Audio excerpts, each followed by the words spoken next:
not the Catholic Church, the Communist Party, the IMF. No one is in charge of this process. This is what makes history so interesting. It's a runaway freight train on a dark and stormy night. This is why I'm not particularly sympathetic to conspiracy theory.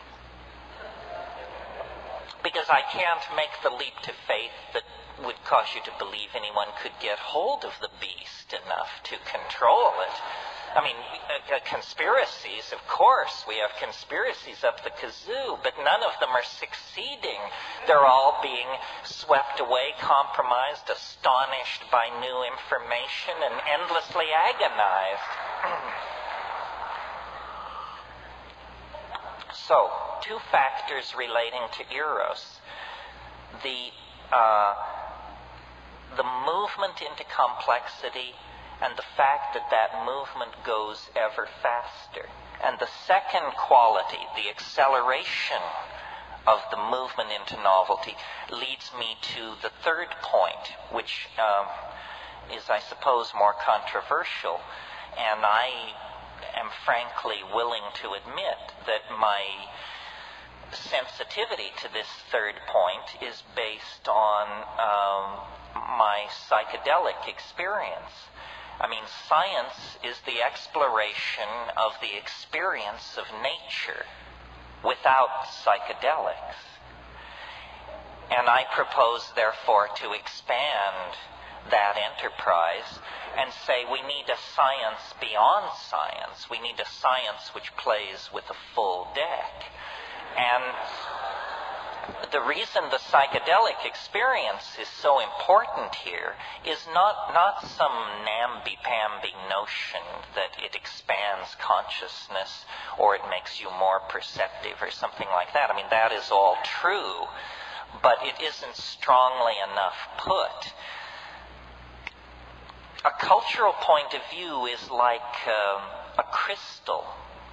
You have an amorphous cultural medium which at certain temperatures will form a crystal of cultural convention, if you will. And within the geometry of that crystal, certain things make sense and certain things are excluded from making sense. Science is a condensed cultural point of view that is a rigid crystal of interlocking assumptions such as matter is primary, mind is tertiary, causality works from the past into the future, so forth and so on.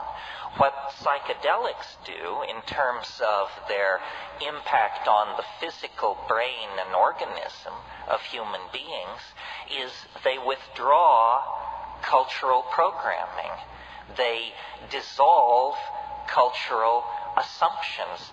They lift you out of that reassuring crystalline matrix of interlocking truths which are lies.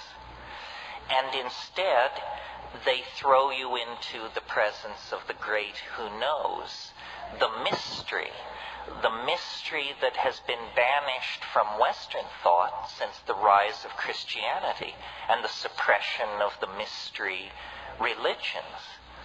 Now, the model that attracts me to the psychedelic experience is not that it makes you smarter, a kind of simple-minded idea, paradoxically, or the idea that you are paying attention, aren't you? Or the idea that it's some kind of magnifying glass into the personal unconscious, your trauma, your childhood memories, the satanic abuse your parents laid on you, so forth and so on.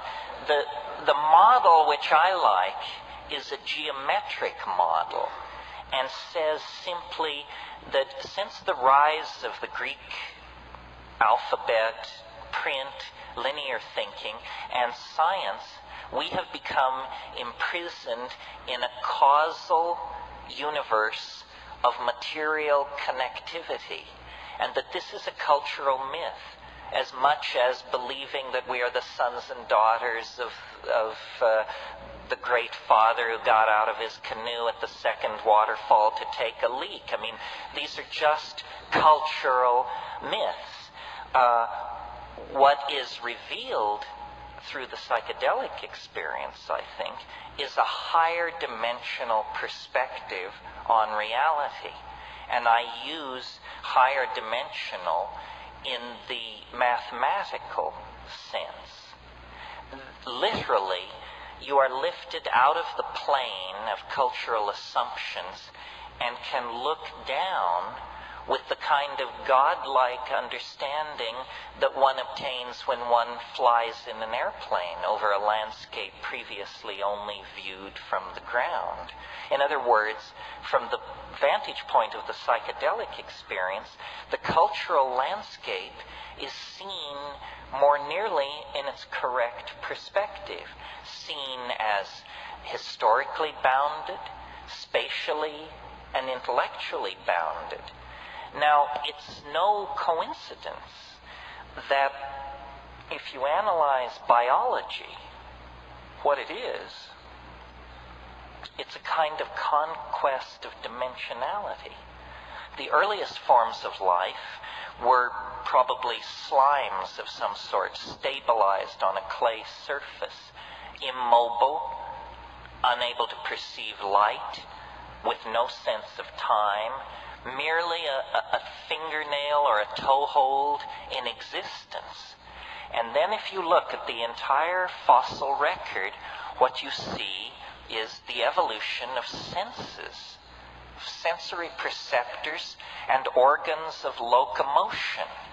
The perceptors, the eye, the hand, bring into the cognitive field the sense of things at a distance. And then language provides models for these things at a distance. Similarly, fins, legs, so forth, means of locomotion carry us through space. This is a journey of dimensionality. And essentially what animals are that plants are not are life forms mobile in a very conscious way in the spatial dimension. This is why, from the point of view of evolutionary biologists, animals are somehow more advanced than plants. Well, if conquest of dimensionality is the criteria, then notice that we again occupy a special and privileged position in nature, because we can not only run with the best of them, see with the best of them, but we can remember and anticipate like crazy. And other animals are not doing this. Other animals may imprint past situations of danger or opportunity, but they do not analyze experience and extrapolate it toward the hidden domain of the future.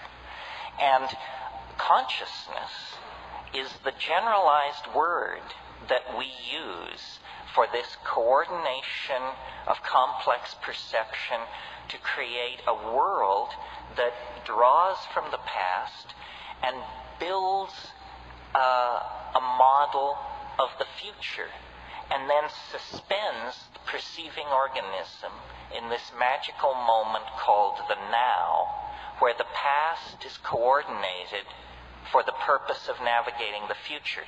McLuhan called it driving with the rear view mirror, and the only thing good about it is it's better than driving with no mirror at all. All right, now, what this conquest of dimensionality comes to be in the presence of psychedelics is an anticipation of the future.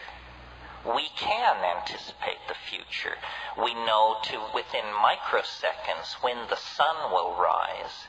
We know within a few percentage points where the prime rate will be in 6 months. Some things we can predict fairly closely, some things with less precision. But the perception of the future is very important to us. When we marry the